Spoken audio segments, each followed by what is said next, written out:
Sherri changed up her look, and now it's time for her to keep the fire going. Come back out here, queen.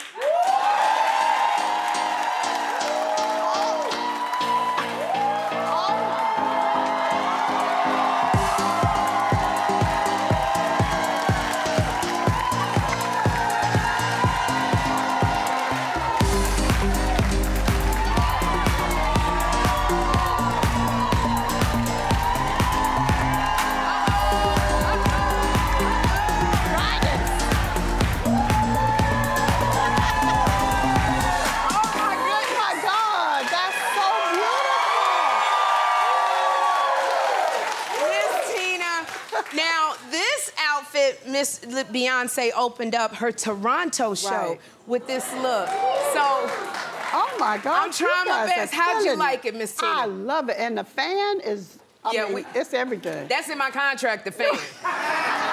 You have to follow, people have to follow you around. They gotta follow you around with that. That's right. But I didn't know it was so much hair. I'm like, literally, it's the hair. But everything about it, I love you. And I have got, before we went to the break, I talked about the infamous mute challenge. Now, everybody thinks that they won the mute challenge, but you were there. Who won that mute challenge? You know, I really don't know, because there was so many good ones, but I just remember the ones that stand out, and that's New Orleans, Houston, and Atlanta. Oh! Those stood out for me, but I can't speak for you know, the queen. I know, because I was in St. Louis. We went to see Beyonce in St. Louis, and I was so into everything, I didn't know I was still talking during the mute, so I know I messed it up. I messed it up for St. Louis. But it was just so many jaw-dropping moments during Renaissance, and I was just breathless. But especially, we were all waiting when your granddaughter, Blue Ivy, walked out. Like, I thought that we couldn't be prouder of Beyonce, but it was just like the proud aunties looking at Blue. What was that like for you watching her? Well, me and her dad, we were together every night. He would come to the front where I was and watch that. And I mean, we were both, I was in tears. Yes. And he was grinning so hard, I thought his face would hurt. And you know, it's mind-boggling, because he's out there every night, and he never gets jaded. And we are just grinning from ear, screaming at the top of our voices. And, you know, I was nervous the first night, because she's only 11 years old. And I was like, to get in front of 70,000 people at 11 is huge. Okay, I mean, you know, but did Blue understand, like, the magnitude of what she was doing? Did it hit her? I don't think so. I think she just loves to dance, and she was watching the girls rehearse, and she said, I think I'm ready to go on stage. And her mom, she did. Really?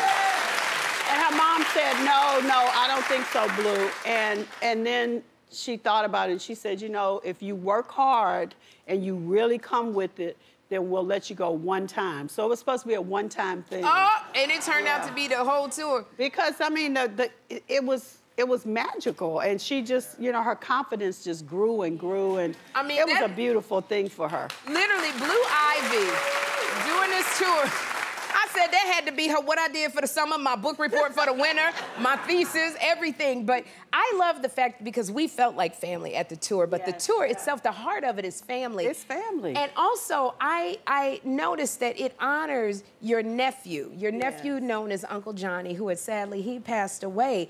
But are you happy that the whole world knows his story? Oh, my God. You know, Johnny used to say, Mary, he called everybody Mary. And he was like, Mary, I'm going to be famous one day. And I was like, I know you're famous here, because, you know, he did everybody's clothes, and he was a local famous person. But to see, I mean, I see crowds of young people just shouting his name and saying, Uncle Johnny made my dress. I mean, I'm a crybaby every night. When she does. Yeah, and you know, the photo at the end, I never knew that photo was out there. One night, they let me stay till the end, because they come and get us early so we can get out. And Oh my God, when I saw that photo, it just touched my heart because Johnny is truly famous. Yes, and he is up there saying, Mary, I told you. I told you I was gonna be famous. Yes. You know, it's almost like one of the reasons we just love Beyonce, we love Solange, is because it's such an incredible family. All of you are incredible, and your daughters are these superstars. They are these icons, yet there's a humility about them I think that we just connect to. How do you keep two icons grounded? Well, I mean, they're grown now, so they keep themselves grounded. But, you know, my mom always told me, you got to be cute on the inside, you know, as cute on the inside as outside. That's that pretty is as pretty does. Pretty is as pretty does. Yes. That's how she said it. And so I've always taught them to I mean, it's so much easier to just be a good person and to be nice and not to get caught up in all of this because it's fleeting, it's going to pass, your looks are going to they going, you know, when you get older. I know you didn't just do this because you still look the same. Oh my gosh, Miss Tina. But I'm just saying those things fade and it's what's in your heart. It sounds corny, but it's the real truth. Okay, but have you ever had to say to Beyonce, look, girl, do you know who you better watch that tone? Oh, all the time. All the time. I'm like, I'm the mama here. 'Cause, you know, and still to this day, because sometimes, you know, my kids are, you know, they bossy like everybody's kids, and they start thinking that they my mama. I have to remind them. Okay, you gotta let them know. Yeah. Well, you know, you're a strong woman, and you raised your daughters to be strong women. Is there like any lessons that you have passed on to them that you've gotten from your mother? Just that, you know, to keep your faith, to stay humble, you know, have humility, and to just work hard, that the world don't owe you nothing. Not a thing. Don't be entitled. You know, my grandson now, I'm like, you know, he grew up very privileged, and that's one of the things that I try to instill in him every day is that nothing is, you know, nobody owes you anything, and you gotta work for it. You gotta have a work ethic, you gotta sacrifice, and if you don't deserve it, then, you know, you're not gonna get it. Okay, that is a really good lesson for anybody.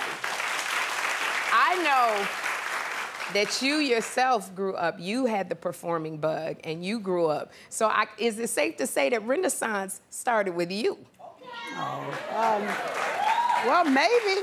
What did you do? Were you in a band? Or? I was in a singing group called the Veil Tones. The Veil Tones, all right. Yes. And I wanted to be a singer, but I was from this little small town, very poor. And, you know, I didn't have a lot of role models or hope for that.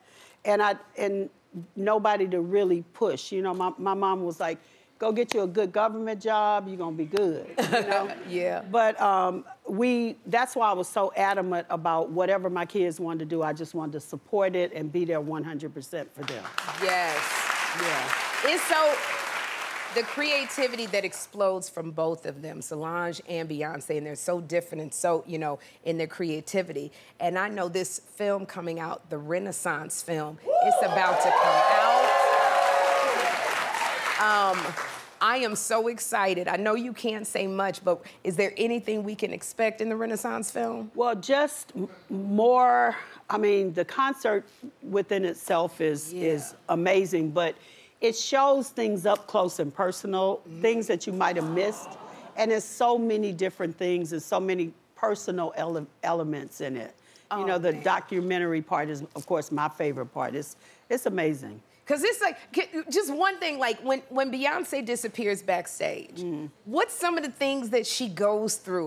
We're sitting there just fainting, and what does she do? You know, we laughed about this recently because I was saying, girl, you get really mean back there. And I am really happy that I don't have to be back there anymore because I used to do the quick change, and she would just be, we laughed because she used to do flaws and all, and she would say, in the morning, and I'll be like, in the evening too. When that concert going. And then after we get off, she'll say, Mama, I'm so sorry. And I'm like, I know. And sometimes she'd be crying. I was like, she crying because she knows she just said some crazy stuff to us. But that's the heat of the moment because you're trying to get your shoes on and everybody's waiting. And, you know, if somebody is messing up or they lose the shoes, then you mess up the whole show. So I understand it. Miss Tina, I hear that you have a surprise. What's the surprise you have? Okay. You can, it's right here. Well, we have some big news for your audience on behalf of Parkwood Entertainment and AMC Theaters. Everyone in the audience will receive a ticket to see Renaissance.